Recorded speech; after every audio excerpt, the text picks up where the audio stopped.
അസ്സലാമു അലൈക്കും വറഹ്മത്തുള്ളാഹി. പ്രിയ സഹോദരങ്ങളെ, കേരളത്തിലുള്ള സാദാത്യങ്ങൾ എന്ന് പറഞ്ഞാൽ തങ്ങന്മാർ, അവർ ഏത് വിഭാഗത്തിൽപ്പെട്ടവരാണെങ്കിലും അവരെ ബഹുമാനിക്കണമെന്നാണ് മശായിഖന്മാർ നമ്മളെ പഠിപ്പിച്ചത്. ഞാൻ ഓർക്കുകയാണ്, മുമ്പ് സീതി ഹാജി മരിച്ച ഉടനെ ഒരു മയ്യത്ത് നിസ്കാരമൊക്കെ നടന്ന ഒരു സാഹചര്യത്തിൽ നാദാപുരം ഭാഗത്ത് വെച്ച് ബഹുമാനപ്പെട്ട നജീബ് ഉസ്താദ് പ്രസംഗിച്ച ഒരു സകലം ഞാനിന്ന് ഓർത്തെടുക്കുകയാണ്. സയ്യിദ് അബുൽ അല മൗദൂദി സാഹിബ് എന്ന് അബുൽ അല മൗദൂദിനെ സയ്യിദ് എന്ന് ഉപയോഗിച്ചതുകൊണ്ട് അദ്ദേഹം നജീബ് ഉസ്താദ് ജമാഅത്തുകാരനാണെന്ന് മറുപക്ഷം പറഞ്ഞപ്പോൾ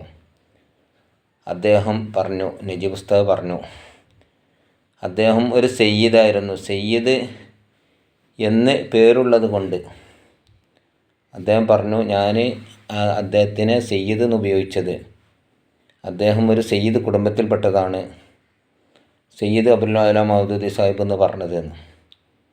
അത് അങ്ങനെ പറയാൻ എന്നെ പ്രേരിപ്പിച്ചത് ബർസഞ്ചി മൗലൂദിൻ്റെ ഒരു ആശയയിൽ മൂപ്പര് നജീബ് ഉസ്താദ് വായിച്ചിട്ടുണ്ട്. അത്ര മുജാഹിദ് ജമാഅത്ത് പോലെ പുത്തനാശയക്കാർ എന്ന് പറഞ്ഞാൽ വിദേഹത്തിൻ്റെ ആളുകൾ, സയ്യിദന്മാർ,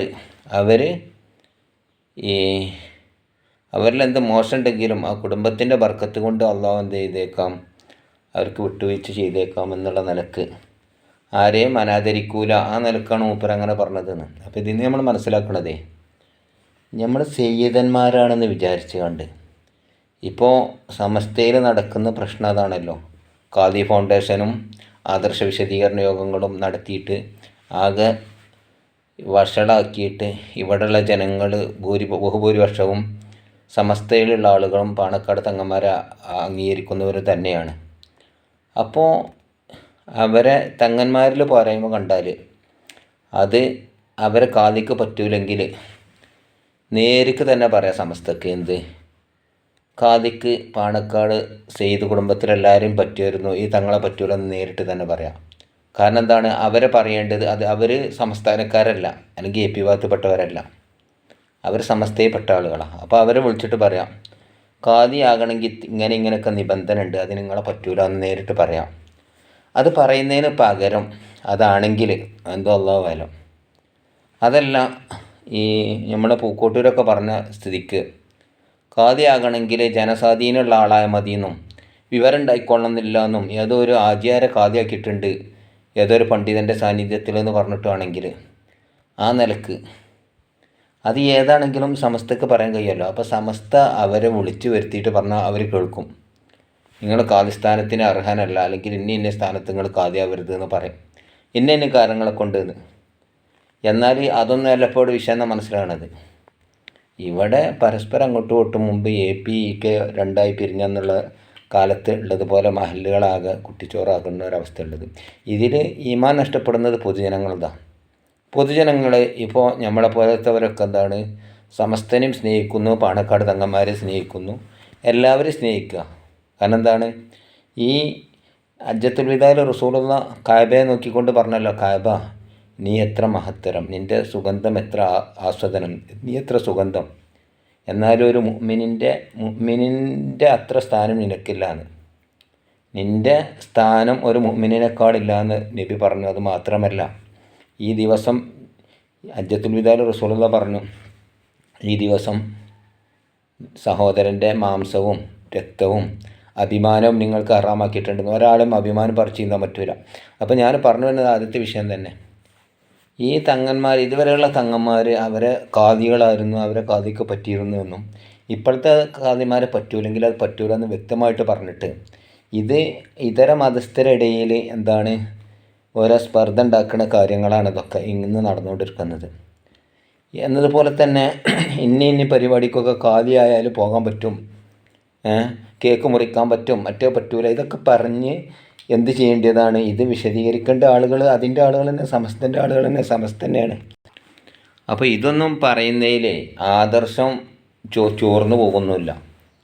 അതുകൊണ്ട് തങ്ങന്മാരെ ഉപദേശിക്കാൻ പാടില്ല. തങ്ങന്മാരെ ഉപദേശിക്കേണ്ടത് ആ തങ്ങന്മാരെ ഈ തങ്ങന്മാർ സ്വീകരിക്കുന്ന പണ്ഡിത സംഘടനകളാണ്. തങ്ങന്മാർക്കെല്ലാം അറിഞ്ഞോളൊന്നുമില്ലല്ലോ, ഒരു കുടുംബത്തിൽപ്പെട്ടതാണ് എല്ലാം അറിഞ്ഞോളൊന്നുമില്ല. എന്നാൽ ഇതൊക്കെ എടുത്ത് വെച്ചുകൊണ്ട് മുമ്പ് ഈ തെറി മാത്രം പറയാൻ വേണ്ടിയിട്ട് ചില പ്രാസംഗികന്മാർ ഇവിടെ ചട്ടം കെട്ടി ഒരുങ്ങിയിരുന്നു. പഴയ കാലത്ത് APK പ്രശ്നം ഉണ്ടായ കാലത്തും എന്നപോലെ മഹല്ലുകൾ ശിഥിലമാകരുത് എന്ന് പറഞ്ഞിട്ട് സംസ്ഥാനക്കാരൊരു പരിപാടി വെച്ചിരുന്നു. അന്ന് മമ്പാട് വെച്ച് നമ്മളെ കൂടത്തായി പൈസ പറഞ്ഞതെന്ന് ഓർക്കുകയാണ്. ആർക്കും ആ മമ്പാട് ഭാഗത്ത് ആർക്കും ഒരു അഭിപ്രായ വ്യത്യാസം ഇല്ലാത്ത ആളാണ് നജീബ് ഉസ്താദ്. മൂപ്പരെ പറ്റി പറഞ്ഞെന്താണോ, അദ്ദേഹത്തിന് മാനസിക രോഗമാണ്, അദ്ദേഹത്തിനെ ട്രീറ്റ്മെൻറ്റ് ചെയ്യണം, നിങ്ങൾക്ക് സാധിക്കൂലെങ്കിൽ എന്താണ് ഞങ്ങൾ മക്കൾക്ക് ഇവർക്ക് സാധിക്കൂലെങ്കിൽ അതിനുള്ള നടപടി സ്വീകരിക്കണം എന്നൊക്കെ പറഞ്ഞുകൊണ്ട് പീരാന്തനാണെന്ന് പറഞ്ഞു. അപ്പോൾ ഇങ്ങനത്തെ കുരുത്തക്കേട് സംഭവിച്ചിട്ടുണ്ട്, ഇങ്ങനെയൊക്കെ പറഞ്ഞു പോയിട്ടുണ്ട് എന്നുള്ള യൂട്യൂബിലൊന്നും കാണാമല്ലോ. അവരോടൊക്കെ പൊരുത്തപ്പെടിക്കുക, എന്നിട്ട് പൊരുത്തപ്പെട്ട് പിടിച്ചുകൊണ്ട് നമ്മളൊക്കെ ഇയാളൊക്കെ ഒരു പണ്ഡിതനാണെന്ന് മനസ്സിലാക്കി ഈ പാണ്ഡിത്യത്തിൻ്റെ വില നമ്മളെന്താണ് കളഞ്ഞു വിളിക്കരുത്. പണ്ഡിതനായതെങ്ങനെയാണെന്ന് ഇപ്പോൾ നമ്മൾ മുമ്പ് വിശദീകരിച്ചിട്ടുണ്ട്. ഓരോ കിതാബുകൾ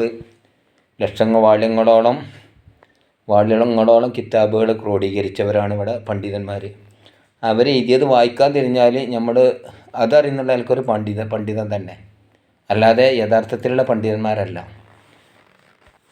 എന്നിട്ട് ഇവരൊക്കെ സമസ്തയിൽപ്പെട്ട ആളുകളാണ്. എന്നിട്ട് ഇപ്പോൾ ഇവിടെ കാമരൂർ വന്ന് കണ്ട് എന്ത് ചെയ്തു, കാദിമാർ എന്താ കാദിൻ്റെ വ്യവസ്ഥകളൊക്കെ പറഞ്ഞിട്ട് കാദ് മുജദ്ദിദാകണമെന്ന്. മുജ്തഹിദ് എന്ന് പറയുന്നതിന് പകരം മുജ്തഹിദും ആയിട്ടുള്ള എത്രയോ മാറ്റങ്ങൾ ഇദ്ദേഹത്തിന് അത് പഠിച്ചു വരണുള്ളൂ.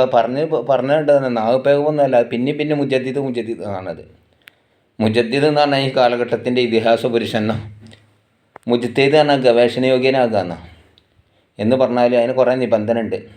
ഹാഫിദാകണം എന്നതുപോലെ ഈ എല്ലാ ഫന്നുകളും അതിൻ്റെ നിബന്ധനകൾ കുറേ പറയുന്നുണ്ട്. അത് ഞാനങ്ങനെ വിശദീകരിക്കല്ല. അപ്പോൾ ഈ നിബന്ധന ഒത്തവരാവണം എന്ന് പറഞ്ഞിട്ടുണ്ട്. നീ നിബന്ധന ഒത്തവരാണോ?